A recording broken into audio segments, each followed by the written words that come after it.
Secunderabad railway స్టేషన్కి ఆనుకునే ఉంటుందండి. ఎన్నోసార్లు రైల్లో ప్రయాణం చేయటం, సికింద్రాబాద్ రైల్వే స్టేషన్‌కి రావటం జరిగింది గానీ, ఎప్పుడూ నేను ఈ ఆలయంలోకి లోపలికి రాలేదు. ఇదే ప్రథమం నేను గుడి లోపలికి రావటం అనేది. ఇది గణపతి పంచాయతన గుడి అన్నమాట. చాలా 200 సంవత్సరాల పూర్వం ఆలయం. అతి పురాతన ఆలయం. ఏమేమి ఉన్నాయో ఒకసారి లోపలికెళ్ళి చూసొద్దాం రండి. తన వాహనం మీద గణపతి స్వామివారు అతి పురాతనమైన నాగబంధాలు. ఇది రావి వృక్షం అండి, అశ్వత్థ వృక్షం. అక్కడ ప్రతిష్ఠ చేయబడిన కొన్ని వందల సంవత్సరాల నాడు ప్రతిష్ఠ చేయబడిన సర్ప విగ్రహాలు ఇవి. చూడండి, ఒక్కొక్క విగ్రహం ఒక్కొక్క ఇదిగా ఉంది. చాలా మోటు రాళ్లతో చెక్కబడ్డ సర్పబంధాలు. ఇక్కడ అనేక మంది అభిషేక కార్యక్రమాలు, పూజలు నిర్వహించుకోవటం జరుగుతోంది.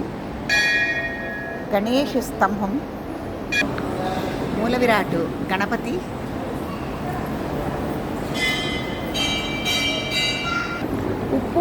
ఉప్పు మిరియాలతో దిష్టి తీసే కార్యక్రమం కూడా ఇక్కడ ఉన్నది. వల్లి దేవసేన సమేత సుబ్రహ్మణ్యేశ్వర స్వామి వారు. ఆలయ ప్రాంగణం మొత్తం రకరకాల శిల్పాలతో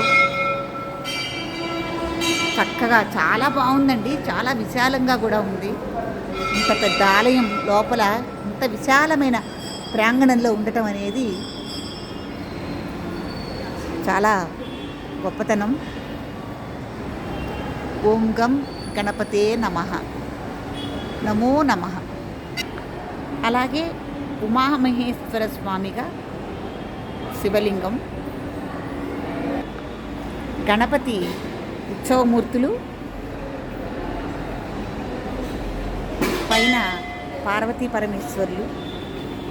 ఇవన్నీ ఉత్సవమూర్తులు అన్నమాట. యాండి అలాగే ఉమామహేశ్వరి ఆలయం. సాయ సంధ్య వేళ భక్తులందరూ వచ్చి చక్కగా దర్శనం చేసుకుని ప్రశాంతంగా కూర్చున్నారు. నవగ్రహ మండపం. నేను ఎప్పుడూ ఎంతో పెద్ద ఎత్తులో బాగా ఎత్తుగా ఉన్న వెంకటేశ్వర స్వామి వారిని నేను చూడటం జరిగింది. కానీ ఇంత చిన్న వెంకటేశ్వర స్వామి వారిని ముద్దుల మూట కడుతూ ఉన్నారు. చిన్న మూర్తి, 3 అడుగులు ఉంటారేమో. చూడండి ఎంత బాగున్నారో. ఇవన్నీ సికింద్రాబాద్ రైల్వే స్టేషన్కు ఆనుకుని ఉన్న గణపతి ఆలయంలో ఉంది. ఎవరైనా మీరు సికింద్రాబాద్ రైల్వే స్టేషన్కి ఎప్పుడైనా రైలు ఎక్కాలన్నా చేయాలన్నా మీరు ఇటు వచ్చినప్పుడు తప్పకుండా ఈ దేవాలయాన్ని దర్శనం చేసుకోగలరు. ఓం గం గణపతే నమః.